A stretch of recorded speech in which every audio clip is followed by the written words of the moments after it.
क्या आप जानते हैं कि द्रौपदी, जो पांचों पांडवों की पत्नी थीं, उनका दांपत्य जीवन कैसा था?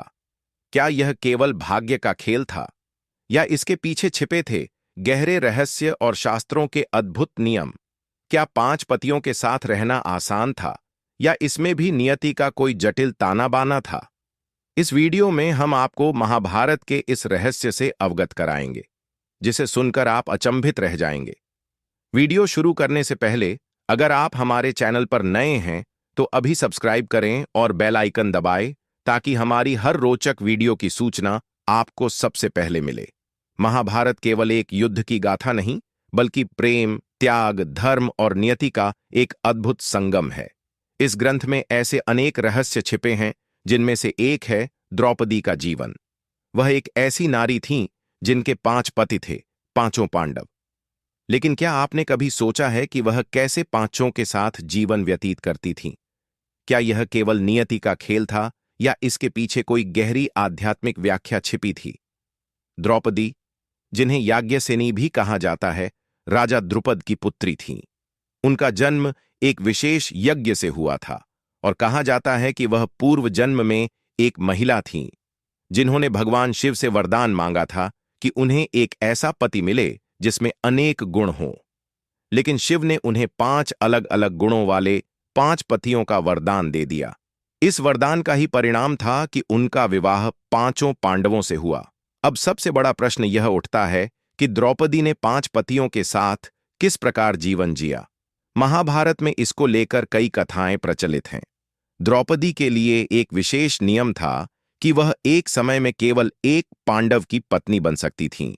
जब वह किसी एक पांडव के साथ होतीं, तो अन्य पांडवों को उनसे दूरी बनाए रखनी होती थी। जब एक पांडव के साथ उनका समय समाप्त होता, तब वह अगले पांडव के साथ जीवन व्यतीत करतीं। इस व्यवस्था को सुनिश्चित करने के लिए एक विशेष नियम भी बनाया गया था कि जो भी पांडव इस नियम का उल्लंघन करेगा, उसे वनवास जाना पड़ेगा। द्रौपदी केवल पत्नी ही नहीं, बल्कि पांडवों के लिए शक्ति का केंद्र थीं। उन्होंने अपने पतियों को धर्म और नीति के मार्ग पर चलने के लिए प्रेरित किया।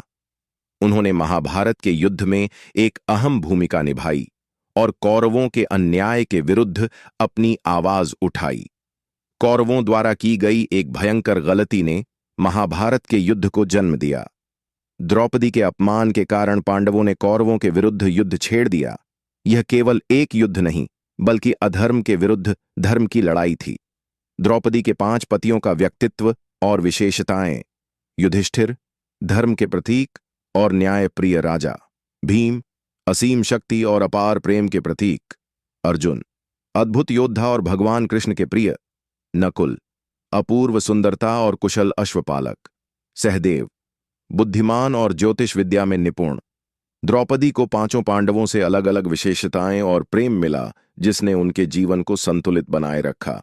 महाभारत के युद्ध के बाद द्रौपदी ने अपने बच्चों को खो दिया, लेकिन उनका धैर्य और साहस कभी कम नहीं हुआ।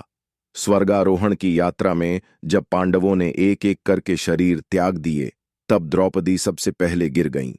युधिष्ठिर ने कहा कि यह उनके जीवन में गुप्त पक्षपात का परिणाम था।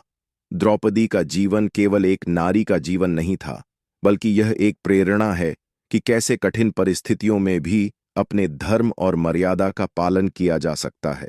उनका जीवन हमें सिखाता है कि कैसे स्त्री समाज में शक्ति, धैर्य और साहस की प्रतिमूर्ति बन सकती है। अगर आपको यह वीडियो पसंद आया हो तो इसे लाइक करें, कमेंट करें और हमारे चैनल को सब्सक्राइब करें। सनातन धर्म की अद्भुत कथाएं जानने के लिए हमारे साथ जुड़े रहें।